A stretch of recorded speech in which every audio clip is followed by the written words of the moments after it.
তাহলে মুমিনদের গুণ হলো 5টি। কারণ হুজুররা কথা বলে আল্লাহর কালামের কথা। যদি রাষ্ট্রের কোন মুসলমানের ভিতরে পাওয়া যায় তাহলে সে মুমিন। এই 5টি গুণ যদি সারা পৃথিবীর কোন মুসলমানের ভিতরে পাওয়া যায়, সারা পৃথিবীতে যত মুসলমান বসবাস করে তাদের ভিতরে যদি পাওয়া যায় তারা মুমিন। তাহলে মুমিনদের কয়টি গুণ বুঝে থাকলে বলেন, যদি না বুঝেন কথা বলবেন না, চুপ থাকবেন। যদি বুঝেন তাহলে উত্তর দিবেন। তাহলে মুমিনদের গুণ হলো 5টি। ঘোষণা কার? আল্লাহ। কোন ইমাম কোন খতিবের ঘোষণা নয়, ডাইরেক্ট আল্লাহ দিয়েছেন। আপনি যদি খুশি হন তো আল্লাহর কথার উপরেই খুশি হবেন, আপনি যদি নারাজ হন বেজার হন তো আল্লাহর কথার উপরে আপনি নারাজ এবং বেজার হবেন। শুধু শুধু হুজুরদেরকে দোষারোপ করিয়েন না,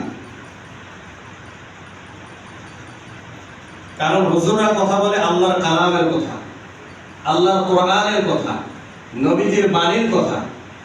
তাহলে হুজুরের উপরে আপনারা এত ক্ষিপ্ত কেন, এত রাগ হন কেন, এত অভিমান কেন, এত গোসা কেন? বোঝা গেল আপনি মুমিনদের কাতারের ভিতরে শামিল নন। বোঝা গেল আপনি ঈমানদারের ভিতরে শামিল নন। কারণ মুমিন যারা হবে আল্লাহর কালামের সামনে তারা নত হবে। ঈমানদার যারা হবে আল্লাহর কালামের সামনে তারা কি হবে? নত হবে। যদি কোনো ব্যক্তি সারেন্ডার এবং নত না হয় তাহলে বুঝতে হবে সে মুমিন নয়, সে ঈমানদার নয়। কথা পরিষ্কার? পরিষ্কার কথা। এবার আপনার সিদ্ধান্ত, এবার আপনাদের সিদ্ধান্ত, আপনারা এই 5 গুণ অর্জন করবেন কি করবেন না। আপনি মুমিনদের কাতারে শামিল থাকবেন কি থাকবেন না, আপনি ঈমানদারের কাতারে শামিল থাকবেন কি থাকবেন না, এটা আপনার ব্যাপার, এটা আমার ব্যাপার নয়। আমার দায়িত্ব হলো পৌঁছানো। আমার দায়িত্ব কি? কোরআনের হক কথাগুলি প্রকাশ করে দেওয়া। মানা না মানা এটা আপনার ব্যাপার, বুঝা না বুঝা এটা আপনার ব্যাপার, সে অনুযায়ী চলা না চলা এটা আপনার ব্যাপার। কিন্তু কোরআনের কথা আমাকে বলতেই হবে। যদিও কারো গায়ের ভিতরে লেগে যায় তারপর আল্লাহর কালামের কথাগুলি আমাকে বলতেই হবে। মুহতারাম হাজিরিন, আল্লাহ সুবহানাহু ওয়া তাআলা ঐশী মহাগ্রন্থ কোরআনুল কারীমের ভিতরে মুমিনদের বিশেষ কিছু গুণ আল্লাহ তাআলা তুলে ধরেছেন। আল্লাহ তাআলা জানাই দেন, বিসমিল্লাহির রহমানির রহিম, ইন্নামাল মুমিনুনা আল্লাযীনা ইযা যুকিরাল্লাহ ওয়াজিলাত কুলুবুহুম ওয়া ইযা তুলিয়াত আলাইহিম আয়াতুহু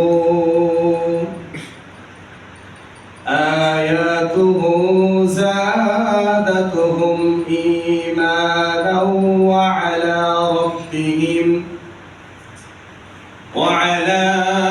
রাব্বিহিম ইয়াতাওয়াক্কালুন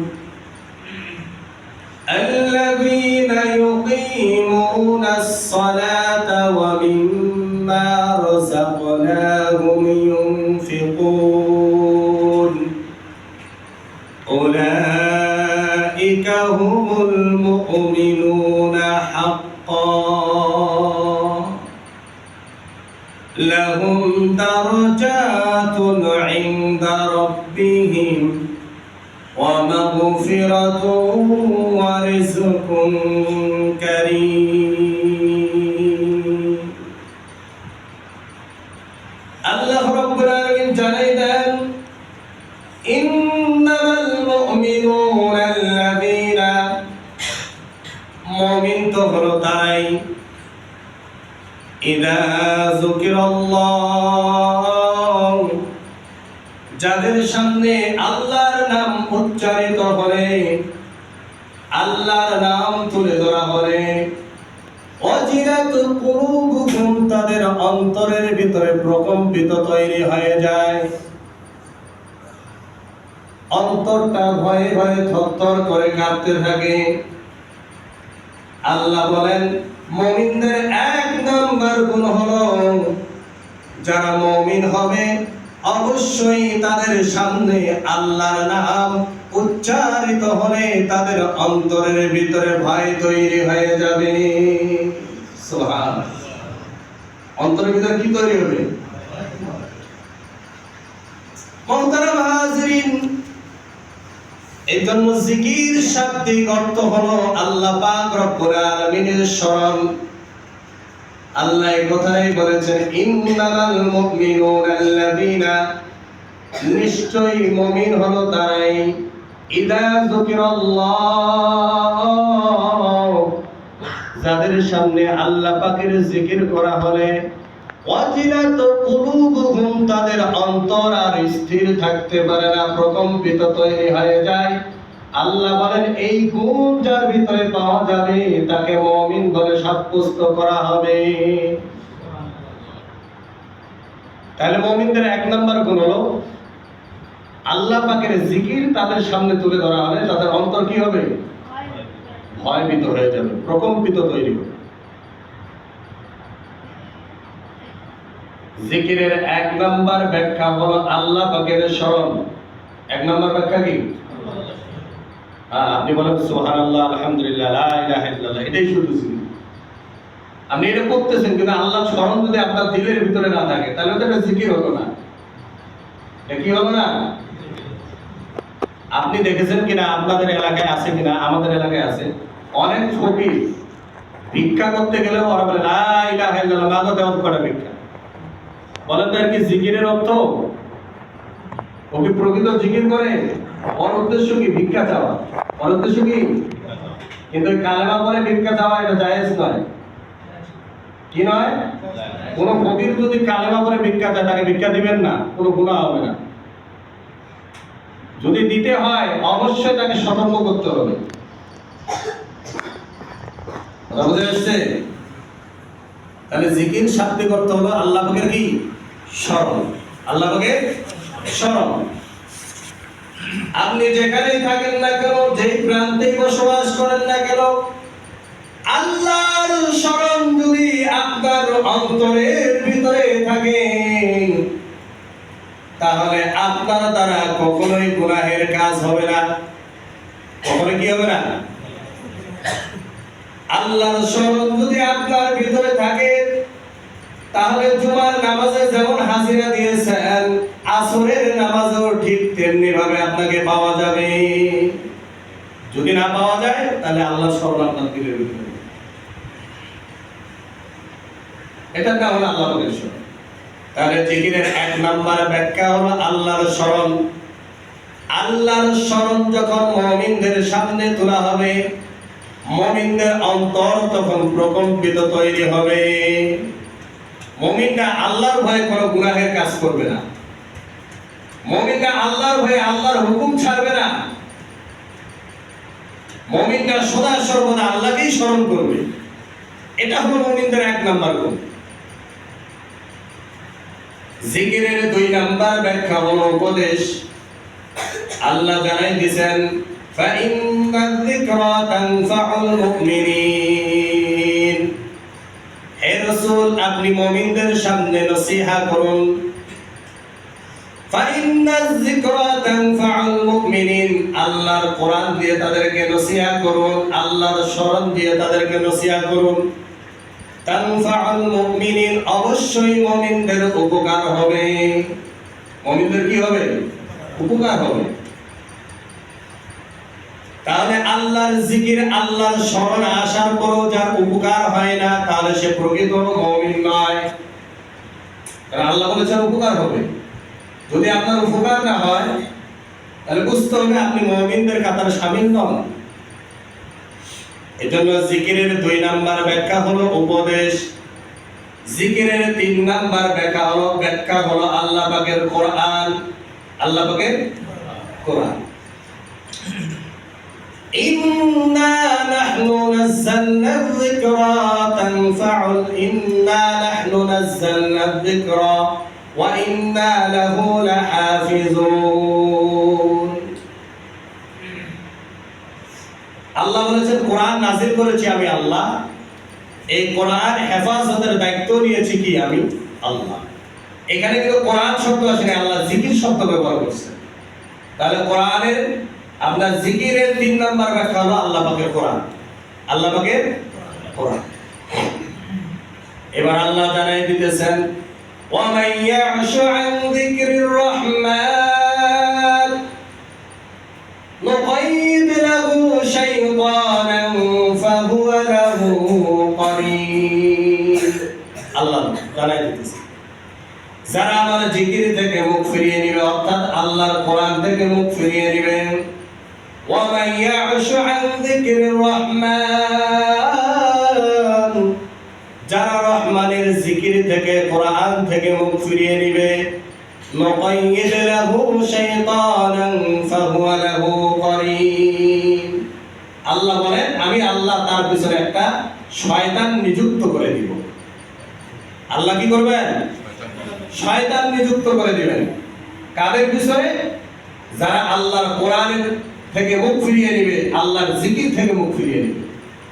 আমরা বলি না লোকটা আচার ব্যবহার করে কেমন শয়তানের মতো হয়ে গেছে। হ্যাঁ, শয়তানের মতো হবে না মানে ও আল্লাহর কোরআন থেকে মুখ ফিরিয়ে দিয়েছে, বিমুখ। আর শয়তান লাগাই দিয়েছে, এটা কে লাগাই দিয়েছে? আল্লাহ লাগাই দিয়েছে। দোষ তো আমার না, আপনারও না। কে লাগাইছে? কাম কে ঘটাইছে? আল্লাহ তো ঘটাইছে। আল্লাহ বলেন ওয়া মান ইয়া'শু আন যিকরির রহমান, যারা রহমানের জিকির থেকে কোরআন থেকে মুখ ফিরিয়ে নিবে, নুকাইদ লাহু শাইতানান ফাহুয়া লাহু করিন, আমি আল্লাহ তার পিছনে একটা শয়তান নিযুক্ত করব। আল্লাহ যদি কারো পিছনে শয়তান নিযুক্ত করেন তাহলে ওই মানুষটার অবস্থা কি হবে? পরবর্তী ওই লোকটার অবস্থা কি ধরনের হতে পারে? আল্লাহ জানাই দিয়েছেন ওয়া ইউরিদুশ শাইতানু আন ইউদিল্লাহুম দালালাম বাঈদা,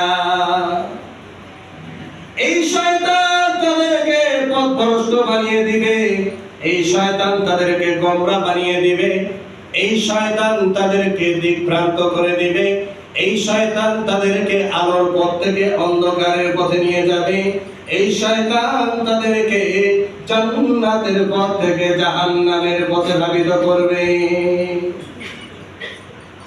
তাহলে শয়তান যদি কারো পিছনে লাগে, ওই মানুষটার ঠিকানা কথা বলেন। শয়তান জান্নাতি না জাহান্নামী? আর শয়তানের সঙ্গভঙ্গ দ্বারা হবে, বন্ধু দ্বারা হবে, তারা কোথায় যাবে?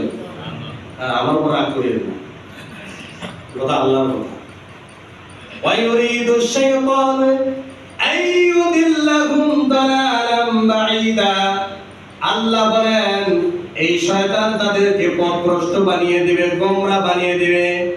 আমাদের সমাজের মধ্যে হাজারো মানুষ আছে গোমরা হয়েছে, পথভ্রষ্ট হয়েছে, যাদের সামনে কোরআনের হক কথাগুলি বললে বেজার হয়ে যায়। ইমামের পিছনে লেগে পড়ে, খতিবের পিছনে লেগে যায়, মাদ্রাসার পিছনে লেগে যায়, মসজিদের পিছনে লেগে যায়, দ্বীনের খেদমত যারা করে তাদের পিছনে চুলকানি শুরু হয়ে যায়। কোনোটা দোষ নাই তো, কারণ শয়তান লাগাই দিয়েছিল আল্লাহর কাছে। এজন্য বলা হয়েছে যে পাপকে ঘৃণা করো, পাপীকে ঘৃণা করিও না। মানুষটা ভুলের মধ্যে পড়ে গেছে, আসলে এটা তো তার দোষ না, শয়তান তার পিছনে লেগে গেছে। তাহলে বোঝা গেল কোন ব্যক্তি যদি আল্লাহ পাকের জিকির থেকে কোরআন থেকে মুখ ফিরিয়ে নেয়, আল্লাহ তার পিছনে শয়তান নিযুক্ত করে। আর শয়তান যদি কারো পিছনে নিযুক্ত হয় তাহলে এই মানুষটা গোমরা এবং পথভ্রষ্ট হয়ে যায়, এই মানুষটা জান্নাতের পথ থেকে জাহান্নামের পথে দিকে ধাবিত হয়। তাহলে সমাজের মধ্যে অনেক মানুষ যারা গোমরা হয়েছে, আল্লাহর ডাকে তারা সাড়া দেয় না, বুঝতে হবে এটা ওর দোষ না, এর পিছনে শয়তান কি হয়েছে, মেহনত করতেছে। মহতারাম হাজিরিন, এজন্য আল্লাহ তাআলা জানাইছেন মুমিনদের এক নাম্বার গুণ হলো আল্লাহ পাকের জিকির, আল্লাহ পাকের কোরআনের ব্যাখ্যা তাদের সামনে তুলে ধরা হলে তাদের অন্তরের ভিতরে প্রকম্পিত তৈরি হয়ে যাবে। আল্লাহ পাকের জিকির করা হলে তাদের অন্তরে কি হয়ে যাবে, ভয় তৈরি হবে। যদি ভয় তৈরি না হয়, প্রকম্পিত তৈরি না হয়, তাহলে বুঝতে হবে মানুষটা মুমিনদের কাতারে শামিল নয়, ঈমানদারের কাতারে শামিল নয়। এতটুকুই আলোচনা আছে। যে আয়াত নিয়েছে অনেক লম্বা চড়া আলোচনা আছে, অনেক ইতিহাস আছে। 5 ওয়াক্ত নামাজ কেন